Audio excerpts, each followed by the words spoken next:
Hello welcome dear students. RUNL JE के application form आपके start हो गए हैं। तो आज के सेशन में हम आरयूएनएल का एप्लीकेशन फॉर्म है उसको स्टेप बाय स्टेप प्रोसेस समझेंगे कि आपको फिल करने के अंदर कोई भी एरर ना हो। ठीक है, तो सबसे पहले तो आपको वेबसाइट पे विजिट करना है, जो आरयूएनएल की ऑफिशियल वेबसाइट है उस पर आप विजिट करेंगे। डायरेक्टली आपको लिंक प्रोवाइड किया गया है आरयूएनएल पर। स्टार्टिंग के अंदर आप देखो कॉमन रिक्रूटमेंट है, जो जूनियर अकाउंटेंट, जूनियर असिस्टेंट और साथ के अंदर आपकी जो जूनियर इंजीनियर की वैकेंसीज है, दो नोटिफिकेशन आपके सामने है। तो दोनों के लिए आपके एप्लीकेशन फॉर्म का लिंक है यहाँ पर आपके सामने एक्टिवेटेड है। तो इस पर आप क्लिक करेंगे तो आपके सामने पोर्टल है वो ओपन होकर के आएगा। आपको स्टार्टिंग डेट एप्लीकेशन की 5/8/2026 से स्टार्ट है। क्लोज रजिस्ट्रेशन का 25 तारीख तक आप फॉर्म फिल कर सकते हैं। तो इस ड्यूरेशन के अंदर ट्राई करें कि 25 तारीख से पहले ही आप 1 या 2 दिन पहले ही आप फॉर्म को फिल करके रखें, ताकि लास्ट टाइम पर जो वेबसाइट पर भी ट्रैफिक ज्यादा होने की वजह से कुछ एरर हो सकती है। तो इस टाइम से पहले आप जो है कंप्लीट ये जो डिटेल्स दी गई हैं डेट्स को, उनको एक बार नोट डाउन कर लिया। ठीक है, इसके बाद में आपको स्टार्टिंग जिन्होंने पहले रजिस्ट्रेशन नहीं किया है वो तो डायरेक्टली आप न्यू रजिस्ट्रेशन पर क्लिक करेंगे। मान लो आपने रजिस्ट्रेशन कर लिया, आपने डिटेल्स अपनी फिल करनी है, तब आपके पास में बाकायदा पासवर्ड और यूजर नेम है, वो आपको मेल पर भी, आपके फोन नंबर पर भी आपको भेज दिया जाता है। तो आप डायरेक्टली वापस से, मतलब आपको प्रोसेस, पूरा एप्लीकेशन फॉर्म का प्रोसेस है उसको वापस लॉग इन कर सकते हैं आप। ठीक है, तो सबसे पहले स्टार्टिंग में जो न्यू स्टूडेंट जो भी अप्लाई करेंगे फॉर्म को, click here to new registration. तो न्यू रजिस्ट्रेशन पर क्लिक करेंगे तो आपके सामने फॉर्म ओपन हो जाएगा। स्टार्टिंग के अंदर कौन कौन से स्टेप्स हैं इसके अंदर, पहले सबसे पहले आपको बेसिक इंफॉर्मेशन करनी है, उसके बाद में फोटो और सिग्नेचर। फोटो आपकी अपलोड भी की जाएगी और डायरेक्ट आपको लाइव कैप्चर भी करनी है। सिग्नेचर आपको अपलोड करनी है। डिटेल्स कौन कौन सी इंटर करनी है, इसके बाद में प्रीव्यू, अपलोड और पेमेंट, ये कंप्लीट प्रोसेस है। सबसे पहले बेसिक इंफॉर्मेशन के अंदर आपको डिटेल्स बताई गई है, कौन कौन सी डिटेल्स हैं जो आपको बेसिक इंफॉर्मेशन के अंदर फिल करनी है। तो सबसे पहले फर्स्ट नेम, आपको जो भी अपनी डिटेल्स हैं, 10th क्लास की मार्कशीट, आप अपनी 10वीं की मार्कशीट लेकर के बैठे सामने, उसके अंदर स्पेलिंग मिस्टेक नहीं होना चाहिए, एज इट इज आपको first name inter, middle name है तब तो फिल कर सकते हैं, नहीं है तब यहां पर जो स्टार मार्क है वो मैंडेटरी है। मान लो अनिल सैनी नाम है तो अनिल और सैनी, बीच में अनिल कुमार सैनी है तो अनिल कुमार सैनी। ठीक है ना, इस टाइप से आप फिल कर सकते हो। फर्स्ट नेम है जो स्टार मार्किंग है वो मैंडेटरी है, बाकी को आप अपने अकॉर्डिंग फिल कर सकते हो। ठीक है ना, तो फर्स्ट नेम देन कंफर्म करेंगे, मिडिल नेम है आपको वापस से कंफर्म करना ताकि कोई भी स्पेलिंग मिस्टेक ना हो, इस वजह से कंफर्मेशन मांगी जाती है। लास्ट नेम इंटर करके आप अगेन कंफर्मेशन करेंगे तो आपका फुल नेम यहां पर आपको डिस्प्ले होना स्टार्ट हो जाएगा। इसके बाद में नेक्स्ट आपका मोबाइल नंबर जो अभी एक्टिवेटेड है, जिस पर कम्युनिकेशन किया जा सकता है, वो यहां पर आप फिल करेंगे। मोबाइल नंबर आपका कंफर्मेशन, उसके बाद में अल्टरनेटिव मोबाइल नंबर अगर है तब तो वो दे सकते हैं, अदरवाइज रहने दीजिए, कोई दिक्कत नहीं है। ईमेल आईडी कंपलसरी है, उसके बाद में कंफर्मेशन करेंगे। ईमेल आईडी कंफर्म करने के बाद में आप जो भी कैप्चा कोड आपके सामने निकल करके आएगा उसको आपको फिल करने के बाद में सेव एंड नेक्स्ट। ये सारी जो डिटेल्स हैं उनको एक बार वापस से चेक कर लें, क्योंकि ये रजिस्ट्रेशन की डिटेल्स हैं, ये एक बार ही फिल होंगी, इसके बाद में इनको एडिट नहीं किया जा सकता। तो ये सारी जो रजिस्ट्रेशन की डिटेल्स हैं उनको आप वापस एक बार वेरीफाई कर ले, ज्यादा बहुत ही जल्दीबाजी में फिल करने की जरूरत नहीं है। ध्यान से आप, हो सकता है कि काफी बार स्पेलिंग मिस्टेक हो जाती है, की गलत प्रेस होगी तो उस वजह से भी प्रॉब्लम होगी। तो यहां पर आप जो कंप्लीट डिटेल्स हैं उनको कंफर्म करने के बाद में सेव एंड नेक्स्ट पर क्लिक करेंगे। सेव एंड नेक्स्ट पर क्लिक करने के बाद में आपके सामने बेसिक इंफॉर्मेशन जो आपका रजिस्ट्रेशन वाला पार्ट है वो कंप्लीट हो जाएगा। वो कंप्लीट होने के बाद में आपको जो ईमेल आईडी आपने दी है उसको आपको वेरीफाई करना है। जो आपके मोबाइल नंबर हैं उनको आपको ओटीपी से वेरीफाई करने का ऑप्शन आएगा। ठीक है, कि मतलब आपको मोबाइल नंबर दिया कि वेरीफाई कीजिए, ओटीपी देकर के आपको वेरीफाई करवाएगा, आपके पास ओटीपी सेंड है। काफी बार काफी स्टूडेंट के साथ में प्रॉब्लम हो सकती है कि आपको ओटीपी सेंड ना हो, मतलब आपने मेल आईडी का वेरिफिकेशन करने के टाइम पर वो सारा, यहां पर जिस टाइम पर आप विजिट कर रहे हो वेबसाइट पर, तो ज्यादा ट्रैफिक की वजह से, वेबसाइट की प्रॉब्लम की वजह से ओटीपी का वेरिफिकेशन होने में प्रॉब्लम आ सकती है मेल आईडी के अंदर या फिर मोबाइल नंबर के अंदर। तो 1 घंटे 2 घंटे बाद में, या फिर टाइमिंग आप थोड़ा सा ओड रखिए, मतलब 10 PM के बाद में अगर आप फिल करेंगे तो उस टाइम पर, मतलब यहां पर वेबसाइट है वो थोड़ा स्मूथली चले, तो वेरिफिकेशन के अंदर प्रॉब्लम हो सकती है। मेल को आपको वेरीफाई करवाएगा ओटीपी से और साथ में मोबाइल नंबर को आपको वेरीफाई करवाए। ये कंप्लीट वेरिफिकेशन का कंप्लीट होने के बाद में आपकी बेसिक इंफॉर्मेशन के बाद सिग्नेचर और फोटो का आपके सामने नेक्स्ट पोर्टल ओपन हो जाए। इससे पहले आपको वेरीफाई करना है, वेरीफाई में कुछ प्रॉब्लम हो सकती सकती है, थोड़ा वेट कीजिए, बहुत ही हड़बड़ाहट के अंदर, जल्दीबाजी के अंदर नहीं करना है कि भाई फिल नहीं हो रहा है या फिर ओटीपी आपके पास में, मतलब आप वेरीफाई करने जाओगे तो मेल पर ओटीपी नहीं आया है, 3-4 बार ट्राई कर लिए, थोड़े टाइम रुक करके करें। इसी वजह से मैं बोल रहा हूं कि आप जो टाइम दिया हुआ है, फ्रेम है, टाइम फ्रेम है काफी 20 डेज का टाइम है, मोर देन सफिशिएंट टाइम है, तो लास्ट टाइम बढ़ने की बजाय मिडल ऑफ द डेट से आप फिल करेंगे तो आपके लिए फेवरेबल होगा। इसके बाद में आपको डिटेल्स दी गई हैं, जो फोटोग्राफ की डिटेल है, जितनी साइज के अंदर आपको बताई गई उसी साइज के अंदर आप सेव करके रखिए। ये आपको एग्जैक्टली साइज बोलिए 4.5 से 3.5 और 20 से 50 केबी के अंदर जेपीजी फॉर्मेट के अंदर आपको होनी चाहिए फोटोग्राफ। तो वो फोटोग्राफ आप अपनी लेटेस्ट वाली फोटोग्राफ है, कलर फोटोग्राफ, उसको बाकायदा सेव करके रखें आप, ठीक है ना। तो डायरेक्टली इस पर, यहां पर आप फोटो एंड सिग्नेचर पर जाएंगे तो आपको ब्राउजर में से आपको फाइल चूज करने का ऑप्शन आ जाएगा, डायरेक्टली यहां पर आपकी फोटो अपलोड हो जाएगी, जो आपको करंट फोटो है, कलर साइज फोटोग्राफ है, उसको अपलोड करना है। क्लियर है। इसके बाद में आपको कैप्चर फोटो, मतलब आपको फोटोग्राफ अपलोड भी करना है, साथ में लाइव कैप्चर भी करना है। अब कैप्चर फोटोग्राफ के अंदर आपको लाइव कैप्चर, दोनों ऑप्शन है, दोनों साथ में करने हैं आपको। इस पर आप लाइव कैप्चर के अंदर डायरेक्टली आप जो सिस्टम से अपलोड कर रहे हैं उसका अगर यहां पर क्वालिटी कैमरा की बढ़िया है तब तो वहां से वेबकैम से डायरेक्टली आप कैप्चर कर लीजिए। अदरवाइज मैं आपको रिकमेंड करूंगा कि आप डायरेक्टली यहां पर क्लिक हियर टू स्कैन पे करेंगे तो आपके सामने जो कोड है, यहां पर क्यूआर कोड है, वो डिस्प्ले होना स्टार्ट हो जाएगा। इसको आप मोबाइल से स्कैन कर लो, ठीक है ना। मोबाइल से आप जो क्रोम ब्राउजर है उसके अंदर डायरेक्टली स्कैन करोगे तो यहां पर आपके सामने डायरेक्टली वेबसाइट का ऑप्शन आ जाएगा, डायरेक्टली कि भैया आपके कैप्चर फोटो का आपके सामने निकल कर आ जाएगा। मोबाइल से कैप्चर करें, जो लाइव आपकी फोटो है उसको मोबाइल से कैप्चर कर ले। कंपैरेटिवली वेबकैम से कंपेयर के अंदर मोबाइल की जो क्वालिटी है, लगभग के स्टूडेंट्स के पास में वो क्वालिटी बेटर मिलेगी, तो इसको आप मोबाइल से कैप्चर करें। एक बार सर्टिफिकेशन नहीं होता है, बैकग्राउंड लाइट बैकग्राउंड रखना है, आपको प्रीफर करना है कि व्हाइट बैकग्राउंड हो पीछे आपका, ठीक है। मोस्टली आप यही ट्राई करें, मतलब बहुत ही ज्यादा डार्क बैकग्राउंड ना होकर के लाइट बैकग्राउंड हो या फिर व्हाइट बैकग्राउंड हो, उसमें आप कैप्चर करें, ठीक है ना। तो जो आपको बताए गए हैं, आपको बाकायदा इंस्ट्रक्शन दिए गए हैं, उनके अकॉर्डिंग कैप्चर करना आपको, ठीक है। इसको लाइव कैप्चर मोबाइल से आप प्रीफर करना, ठीक है ना। तो यहां आप लाइव कैप्चर करोगे, आपकी यहां पर मोबाइल से आप कैप्चर करोगे, यहां फॉर्म आपका अपलोडेड है, उसके अंदर आपको डिस्प्ले होनी स्टार्ट हो जाएगी, मतलब मोबाइल में कैप्चर होगी, यहां पर आप लैपटॉप में भी या फिर अपने सिस्टम के अंदर आपने ओपन कर रखा है फॉर्म, यहां पर आपको जो है ऑटोमेटिकली डिस्प्ले होना स्टार्ट हो जाएगी। देन आप कंफर्म करेंगे, कंफर्म करने के बाद में आपको सिग्नेचर अपलोड करने होंगे। सेम आपको जो इंस्ट्रक्शन दिए गए हैं उन्हीं के अकॉर्डिंग आपको सिग्नेचर चूज करने हैं। सिग्नेचर की फाइल आपने अपलोड की, यहां पर आपको सिग्नेचर आपका डिस्प्ले होना स्टार्ट हो जाएगा। भाई कैपिटल और ब्लॉक लेटर के अंदर आपके जो कैपिटल लेटर्स हैं उनके अंदर सिग्नेचर कहीं पर नहीं किए जाते हैं। आपको एक बेसिक थिंकिंग है जो आपको कभी भी थ्रू आउट द लाइफ ध्यान में रखकर चलना है, कभी भी कैपिटल लेटर्स के अंदर नहीं होते सिग्नेचर, ठीक है ना। तो आप अपलोड करेंगे, यहां पर आपको डिस्प्ले होना स्टार्ट हो जाएगा। नेक्स्ट पर आप क्लिक करेंगे, कंफर्म करने के बाद में नेक्स्ट पर क्लिक करेंगे। जैसे ही नेक्स्ट पर क्लिक करेंगे तो ये वाला प्रोसेस आपका कंप्लीट हो गया, फोटोग्राफ सिग्नेचर वाला पार्ट कंप्लीट हो गया। अब नेक्स्ट आता है डिटेल्स। डिटेल्स में आपको बेसिक डिटेल्स, आपकी जो भी रिलेटेड डिटेल्स हैं, पर्सनल डिटेल्स हैं, वो आपको फिल करनी है। उसके बाद में क्वालिफिकेशन से रिलेटेड, तो बेसिक डिटेल्स के अंदर कौन कौन सी हैं, यहां पर जो भी स्टार मार्क किए हुए हैं वो मैंडेटरी हैं। पहले लिखा हुआ आपको फॉर्म के अंदर कि यहां जो भी स्टार मार्क है वो मैंडेटरी हैं, कंपल्सरी आपको भरने ही भरने हैं, उनको आप स्किप नहीं कर सकते। नेक्स्ट आपको यहां पर जो आपकी क्वालिफिकेशन से रिलेटेड, एक्सपीरियंस से रिलेटेड यहां पर डिटेल्स फिल करनी है। तो बेसिक इंफॉर्मेशन में कौन कौन सी इंफॉर्मेशन है, सबसे पहले तो आपका एडवर्टाइजमेंट, जो जयन का अपना सेकंड एडवर्टाइजमेंट है, जो उसी के आपको सेलेक्ट करोगे तो यहां पर ऑप्शन डिस्प्ले होना स्टार्ट हो जाएंगे, आपका जयन मैकेनिकल, सिविल एंड इलेक्ट्रिकल। तो आपका जो भी रिस्पेक्टिव पोस्ट है उसको आप सिलेक्ट कर लोगे। उसके बाद में अगर आप राजस्थान से बिलोंग करते हो तब तो आप जो कैटेगरी है आपकी, यहां पर आप राजस्थान स्टेट या आउटसाइड। अगर आपको रिजर्वेशन का बेनिफिट तभी मिलेगा जब आप स्टेट राजस्थान से बिलोंग करते हो।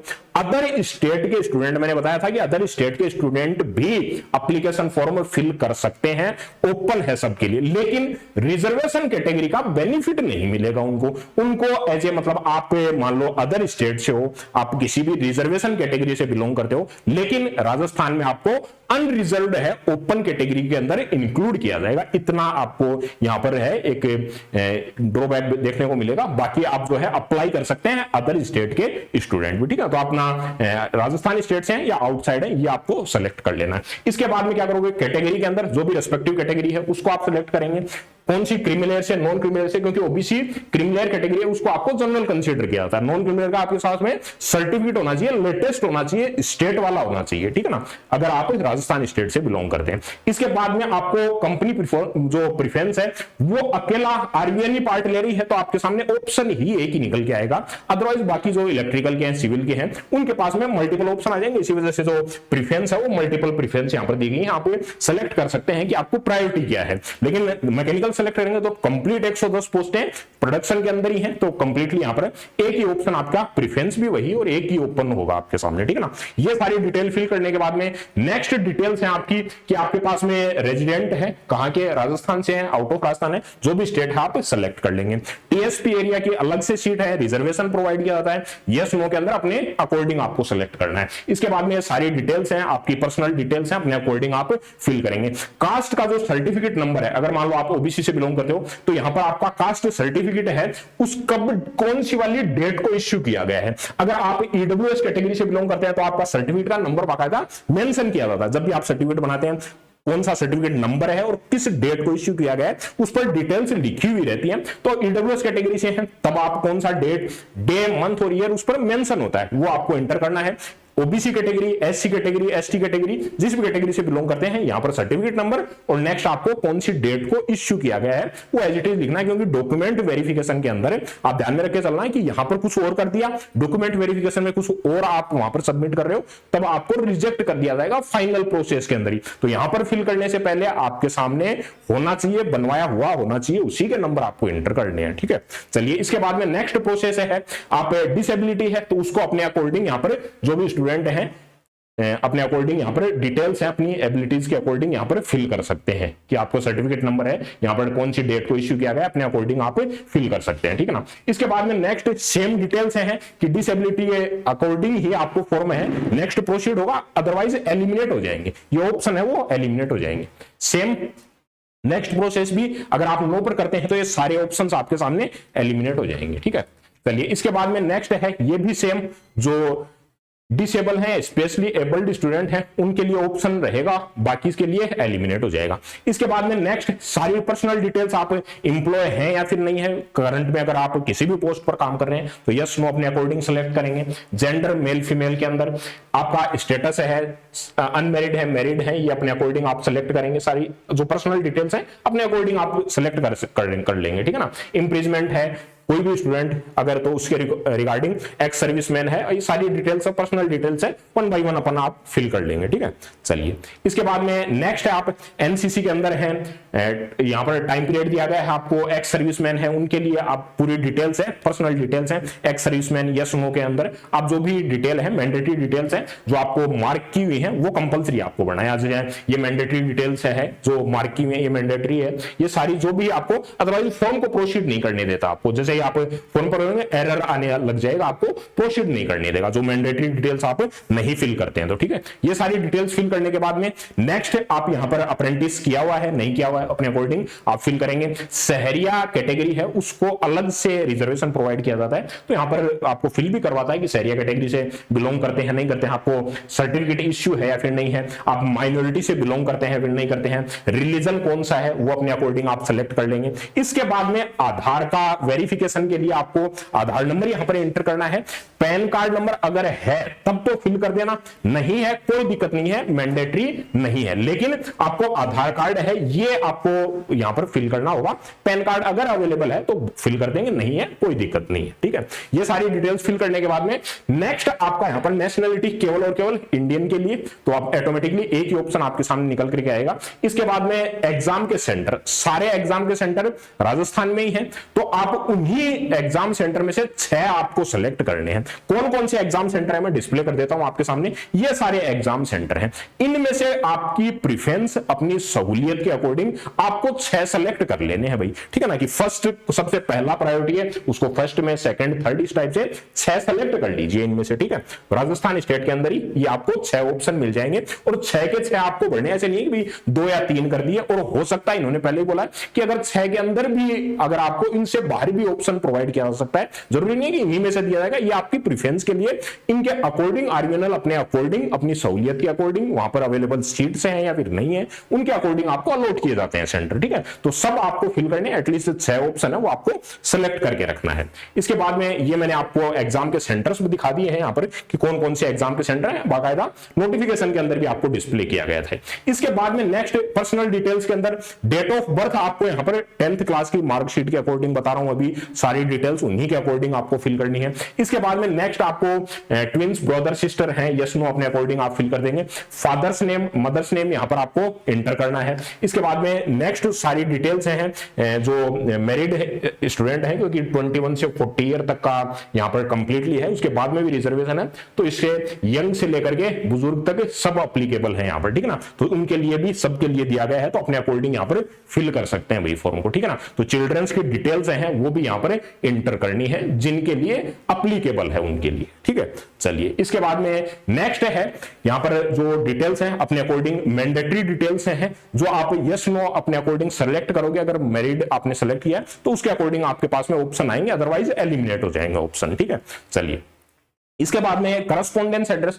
करस्पॉन्डेंस एड्रेस आपके साथ में पत्र व्यवहार कम्युनिकेशन किया जा सके उसके लिए होता है, जरूरी नहीं है, हो सकता है कि आपका गांव देहात के अंदर अगर वहां पर कम्युनिकेशन नहीं हो पाता है डाक के थ्रू, तो आप अपने अकॉर्डिंग कोई ऐसा एड्रेस यहां पर फिल कर सकते हैं जहां पर इजीली आपको पोस्टल है वो किया जा सके, मतलब ज्वाइनिंग लेटर है या उससे रिलेटेड कोई भी डॉक्यूमेंट्स है, मतलब आपको एडमिट कार्ड बाकायदा ऑनलाइन प्रोवाइड किए जाते हैं, उससे अलग रिलेटेड कोई भी डॉक्यूमेंट है वो प्रोवाइड किया जा सके, उसके लिए करस्पॉन्डेंस एड्रेस होता है। वो आप परमानेंट के सेम भी भर सकते हैं फिर अलग भी भर सकते हैं अपनी सुविधा के अकॉर्डिंग, ठीक है। तो ये अपना एड्रेस आप करस्पॉन्डेंस एड्रेस सेलेक्ट करेंगे। इसके बाद में नेक्स्ट है आप परमानेंट एड्रेस, दोनों आपको सेम रखना है, तो आप इसको क्लिक करेंगे करस्पॉन्डेंस एड्रेस के अकॉर्डिंग आपको परमानेंट एड्रेस, लेकिन परमानेंट एड्रेस आपके पास में जो डोमिसाइल सर्टिफिकेट है उस पर जो मेंशन है वही आपका परमानेंट एड्रेस, वो चेंजेस नहीं होता है, वो आपका बाकायदा सर्टिफिकेट में मेंशन है वही परमानेंट एड्रेस रहेगा। करस्पॉन्डेंस आप अपने अकॉर्डिंग चेंज कर सकते हैं फिर सेम रख सकते हैं, ठीक है।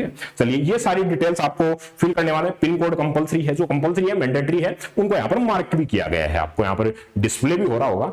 इसके बाद में नेक्स्ट है बैंक डिटेल्स है, ये एंटर करनी है आपको। अपना अकाउंट जो अकाउंट नेम है आपका, उसके बाद में अकाउंट नंबर फिल करेंगे, यहां पर कंफर्म करेंगे अकाउंट नंबर, आईएफएससी कोड है वो एंटर करने हैं, बैंक का नाम और ब्रांच एंटर करनी है, सेविंग अकाउंट है करंट अकाउंट है, ये सारी डिटेल्स आपको फिल करनी है अपनी बैंक डिटेल्स के अंदर, ठीक है। ये सारी डिटेल फिल करने के बाद में अपनी कैटेगरी के अकॉर्डिंग, मान लो आपने ओबीसी से बिलोंग करते हैं या एससी एसटी से, तो उनके अकॉर्डिंग आपके पास में जो भी एप्लीकेबल फी होगी वो यहां पर आपके सामने डिस्प्ले हो जाएगी जो आपको पे करनी है, ठीक है। इसके बाद में आप वैलिडेट डिटेल्स करोगे, मान लो आप इनमें से सारी डिटेल्स मैंने दिखाई, इनमें से कोई आपने स्किप कर दी हो या भूल गए हो, आपकी नजर में ना आया हो कोई डिटेल्स, तब आगे फॉर्म प्रोसीड नहीं करने देगा। सबसे पहले आपको वैलिडेट योर डिटेल्स पर क्लिक करना है। अगर आपने सब फिल कर दी हैं तब वैलिडेशन आपका सक्सेसफुल होने के बाद में आप सेव एंड नेक्स्ट पर क्लिक कर सकते हो, अदरवाइज एरर ओपन कर देगा यहां पर कि 1 एरर है 2 एरर है, वहां पर स्पेशली हाईलाइट कर देगा आपको कि ये जो डिटेल्स है वो और आपको फिल करनी है, फिर इनके अंदर एरर है, ठीक है। वैलिडेट करेंगे, उसके बाद में सेव एंड नेक्स्ट पर क्लिक करेंगे। ये सारी डिटेल्स फिल करने के बाद में अब आपको क्वालिफिकेशन, आपको जो डिटेल्स थी उसमें बेसिक डिटेल्स थी, देन क्वालिफिकेशन। क्वालिफिकेशन की जो डिटेल्स हैं उनमें क्या क्या एंटर करना है आपको, 2 डिटेल्स आपको यहां पर फिल करनी है। सबसे पहले सीनियर सेकेंडरी एग्जामिनेशन की आपकी 12th की जो है पास्ट सेट आपका कौन सी पीसीएम से आप जो है यहां पर फिल कर देंगे, फिजिक्स केमिस्ट्री मैथ्स है पीसीएम डायरेक्टली शॉर्ट फॉर्म के अंदर आप लिख सकते हैं। इसके बाद में डेट आपकी पासिंग की जो मार्कशीट पर मेंशन है एज इट इज आपको लिखनी है। इसके बाद में आपके परसेंटेज कौन सी ग्रेड है वो फिल करेंगे। डिग्री के अंदर आपको यहां पर सेलेक्ट करना अपने अकॉर्डिंग, बी है बीटेक है, कौन सी ब्रांच के अंदर है, डेट ऑफ पासिंग क्या है। डेट ऑफ पासिंग आपकी जो कंसोलिडेटेड मार्कशीट है उस पर जो डेट है, साथ में प्रोविजनल डिग्री है, उन दोनों पर सेम आपकी डेट मेंशन होती है, तो वही डेट आपको यहां पर फिल करनी है जो आपकी प्रोविजनल सर्टिफिकेट पर है, क्योंकि डिग्री भी आपकी लगभग एक टाइम गैप के बाद में अलॉट की जाती है। तो आपकी कंसोलिडेटेड मार्कशीट या फिर जो आपकी प्रोविजनल सर्टिफिकेट है उसका जो नंबर है वो आपको यहां पर डेट ऑफ पासिंग के अंदर इंटर करना है, ठीक है ना। उसके बाद में कोई अगर स्टूडेंट पोस्ट ग्रेजुएशन एमटेक है तो वो यहां पर इंटर कर सकते हैं, अदर कोई क्वालिफिकेशन है तो उनको भी आप यहां पर इंटर कर सकते हो अपने अकॉर्डिंग, ठीक है ना। ये सारी डिटेल्स फिल करने के बाद में, लेकिन ग्रेजुएशन कंपलसरी है यहां पर, ठीक है ना, डिप्लोमा स्टूडेंट एलिजिबल नहीं है। इसके बाद में नेक्स्ट है यहां पर आप नॉलेज होना चाहिए आपको हिंदी का लिखने का देवनागरी स्क्रिप्ट के अंदर, साथ में आपको राजस्थानी कल्चर का नॉलेज होना चाहिए। इस पर आपको यस क्लिक करना है और अगर नो पर क्लिक करोगे तो बार, ठीक है ना, एलिजिबल ही नहीं हो, सिंपल सी बात है, ठीक है ना। तो ये आपको मैंडेटरी है, होना चाहिए नॉलेज, तभी आप जो है अप्लाई कर सकते हो, ठीक है ना। तो इस पर आप यस पे क्लिक करोगे। इसके बाद में नेक्स्ट डिटेल है, अगर आप प्रेजेंट वर्क कर रहे हैं, एम्प्लॉय हैं, तो अपने अकॉर्डिंग यस नो पर क्लिक करेंगे, एक्सपीरियंस अपना ऐड करेंगे, ठीक है। अगर नहीं है तब नो पर क्लिक कर देंगे, ये डिटेल्स हैं वो ऑटोमेटिकली एलिमिनेट हो जाएंगे आपके सामने। अगर ऐड करना है आपको, मल्टीपल जगह आपने वर्क किया हुआ है, तो आप ऐड मोर करके मोर ऑप्शन जनरेट करके यहां पर डिटेल्स एंटर कर सकते हो, ठीक है। चलिए, इसके बाद में नॉलेज आप कौन कौन सी, ये आपके जो लैंग्वेजेस हैं कौन कौन सी आपका यहां पर आती हैं, उनमें आपको फिल करना है। सब स्टूडेंट हिंदी फिल कर देना, यहां पर हिंदी फिल कर देना, क्योंकि हिंदी मैंडेटरी भी है, आपको नॉलेज भी होना चाहिए। देवनागरी स्क्रिप्ट है, उसके अकॉर्डिंग आपको बोला भी गया है, देवनागरी लिपि के अंदर हिंदी लैंग्वेज है, उसका नॉलेज होना चाहिए, हिंदी फिल कर देना सबसे पहले, ठीक है ना। हिंदी लैंग्वेज यहां पर रीड, राइट और स्पीक तीनों पर ओके कर देना, यहां पर आप क्लिक करोगे ऑन हो जाएगा ये, रीड भी, राइट भी और स्पीक भी, तीनों पर क्लिक। इसके अलावा इंग्लिश लैंग्वेज है, उसको रीड राइट पे अपने अकॉर्डिंग यहां पर क्लिक कर देना, मतलब मल्टीपल एटलीस्ट 2 यहां पर आप यहां पर ओके पर करो, ठीक है ना। फर्स्ट में हिंदी फिल कर देना, देन इंग्लिश फिल कर देना, रीड राइट पर कर देना, ठीक है ना। क्योंकि फ्लुएंट नहीं भी है फ्लो इन स्पीक के अंदर, तब भी कोई दिक्कत नहीं है, इंग्लिश के अंदर हिंदी और इंग्लिश फिल कर देना। एक यहां पर बॉक्स है वो मैंडेटरी है, दूसरा नहीं भी करते हो अकेला हिंदी फिल कर देना एक, ठीक है ना। तो ये सारी आप जो लैंग्वेजेस है वो आप कौन कौन सी आती है उनमें आपको फिल करना है।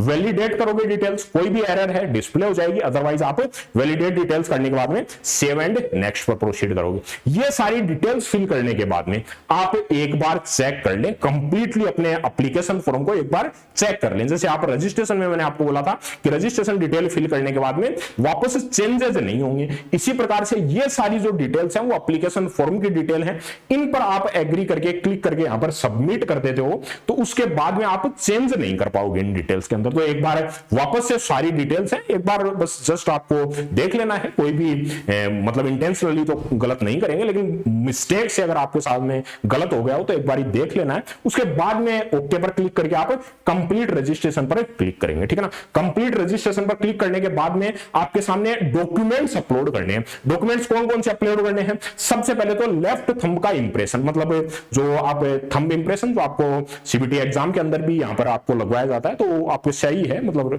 वहां पर आपको फिल करके थंब को और बाद में साइन यहां पर आपको व्हाइट पेपर पर अपना इंप्रेशन लेना है, उसको स्कैन करके यहां पर जो डिजायर्ड यहां पर बोली गई है, जो साइज बोली गई उसके अकॉर्डिंग आपको यहां पर फाइल चूज करके सबमिट करना है। थंब का इंप्रेशन कौन सा वाला? लेफ्ट ही होना चाहिए, ठीक है ना। तो ये आपको यहां पर मेंशन करना है, जिनका नहीं है उनके लिए अलग से डिटेल्स दी गई हैं, तो उनके अकॉर्डिंग यहां पर आप सबमिट करोगे। नेक्स्ट है हैंड रिटन डिक्लेरेशन। तो हैंड रिटन डिक्लेरेशन में क्या फिल करना है? देखो ये आपको टेक्स्ट दिया गया, ये ऊपर वाला नहीं है, यहां से स्टार्ट है, आई से स्टार्ट है, डबल इन्वर्टेड कोमा के अंदर आई से स्टार्ट है। यहां आप अपना नेम लिखोगे, नेम ऑफ द कैंडिडेट, इसको फिल नहीं करोगे। यहां पर जैसे आई अगर Suresh Kumar Saini, I Suresh Kumar Saini hereby declare all the information, यहां नेम ऑफ द कैंडिडेट मत लिखना, केवल और केवल अपना नेम मेंशन करना है, ठीक है ना। एज इट इज आप लिखोगे यहां पर, यहां तक रिक्वायर्ड तक आपको सेम इसको कॉपी करना है। नेम ऑफ द कैंडिडेट को आपको नहीं लिखना है, यहां पर अपना नेम फिल कर देना। जैसे आपको मैं लिख करके बताता हूं, देखो जैसे आई, जैसे मैंने लिखा आई अमित कुमार, अमित कुमार, अमित कुमार, इस टाइप से यहां पर आपको ये एज इट इज मैं लिख देता हूं, देखो आई अमित कुमार, ठीक है, ये अपना आपने नाम लिख दिया। देन देयर बाय, ठीक है, देयर बाय डिक्लेयर, इस टाइप से आप लिखते हुए जाओगे कंटिन्यू व्हाइट पेपर पर, व्हाइट पेपर पर लिखते जाओगे, ठीक है ना। और आपको जो कलर बताया गया उसी के अंदर ब्लैक ब्लू के अंदर यहां पर रिक्वायर्ड, रिक्वायर्ड, ठीक है ना। यहां तक आप एज इट इज इसको यहां पर व्हाइट पेपर पर लिखोगे, स्कैन किया, इसको स्कैन करने के बाद में यहां पर आप अपलोड कर दोगे इसको, ठीक है ना। इस फाइल को आपको अपलोड कर देना। ये अपलोड करने के बाद में आपको जो भी सिक्योरिटी कोड कैप्चा दिया जाएगा उसको एंटर करना है, देन सेव एंड नेक्स्ट, ठीक है ना, सेव एंड नेक्स्ट। इस सेव एंड नेक्स्ट के बाद में आपके सामने पेमेंट का ऑप्शन जनरेट हो जाएगा, ठीक है ना। ऑनलाइन पेमेंट का ऑप्शन आपके सामने निकल करके आ जाएगा। जैसे ही आप कैप्चा एंटर करके आप यहां पर सबमिट करोगे, आपको स्कैन करने के लिए आप जिस भी मोड से आप अप्लाई करना चाहते हैं, पेमेंट फी करना चाहते हैं, मतलब इंटरनेट बैंकिंग के थ्रू या फिर आप डेबिट क्रेडिट कार्ड के थ्रू, तो सारे ऑप्शंस आपके सामने जनरेट हो जाएंगे। आपको यहां पर पेमेंट अपना सबमिट कर देना है। जो भी आपका रेस्पेक्टिव कैटेगरी आप सिलेक्ट करोगे उसके अकॉर्डिंग आपके सामने फी है वो ऑटोमेटिकली जनरेट हो जाएगी। यहां पर आपको कोई मैन्युअली टाइप करने की जरूरत नहीं है, फीस का ऑटोमेटिकली जनरेट हो जाएगी, ठीक है ना। तो ये आप पेमेंट का जो प्रोसेस है उसको कंप्लीट कर दोगे।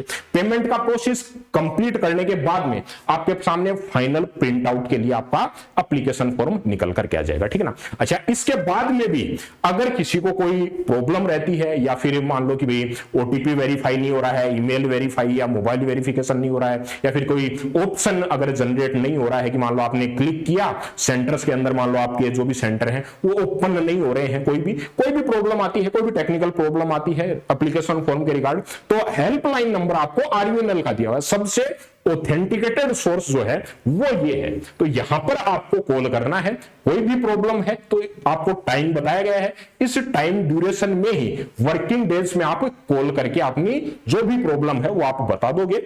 मतलब ट्राई करना कि एक बार अगर फॉर्म प्रोसीड नहीं हो रहा है तो थोड़ा सा टाइम गैप के बाद में आप फिल करें, फिर भी नहीं हो रहा है तो ये यहां पर हेल्पलाइन नंबर प्रोवाइड किए गए हैं, आप यहां पर अपनी कोई भी प्रॉब्लम है उसको बता सकते हैं, आपका रिजोल्यूशन किया जाएगा इसके बाद में, ठीक है ना। और ये डेट है आपको मेंशन की गई है 5 से 25 तारीख के बीच में आपको एप्लीकेशन फॉर्म फिल करना है, ठीक है ना। तो ये सारा प्रोसेस आप कंप्लीट करोगे तो इसके बाद में आपके सामने जो फाइनल आपका एप्लीकेशन फॉर्म का कंप्लीट प्रोसेस है, सारी डिटेल्स हैं वो एक साथ में पीडीएफ फॉर्म के अंदर आपके पास में आ जाएगी। जो आपका फाइनल जो अपना एप्लीकेशन फॉर्म है वो आपका सबमिट हो गया है, ये आपके पास में ईमेल के थ्रू वेरिफिकेशन, मोबाइल के थ्रू वेरिफिकेशन और फाइनल आपका फॉर्म भी जनरेट हो जाएगा, ठीक है ना। तो ये कंप्लीट प्रोसेस था अपना आरयूएनएल का फॉर्म अप्लाई करने का। कोई भी प्रॉब्लम फेस करते हो तो उसके लिए हेल्पलाइन नंबर मैंने आपको बता दिया, स्टेप बाय स्टेप प्रोसेस हमने समझ लिया कि क्या क्या आपको स्टेप फॉलो करने हैं, कहां पर आपको मिस्टेक अवॉइड करनी है, कौन कौन सी मिस्टेक्स हैं जो आपके सामने हो सकती हैं। सारी डिटेल्स आप ये देखने के बाद में फिल करोगे तो पॉसिबिलिटी है कि यहां पर आपको प्रॉब्लम फेस ना करनी पड़े, ठीक है ना। उसके बाद में भी कोई प्रॉब्लम होती है तो आप कमेंट बॉक्स में ड्रॉप कर सकते हैं, ठीक है। Okay, thank you dear.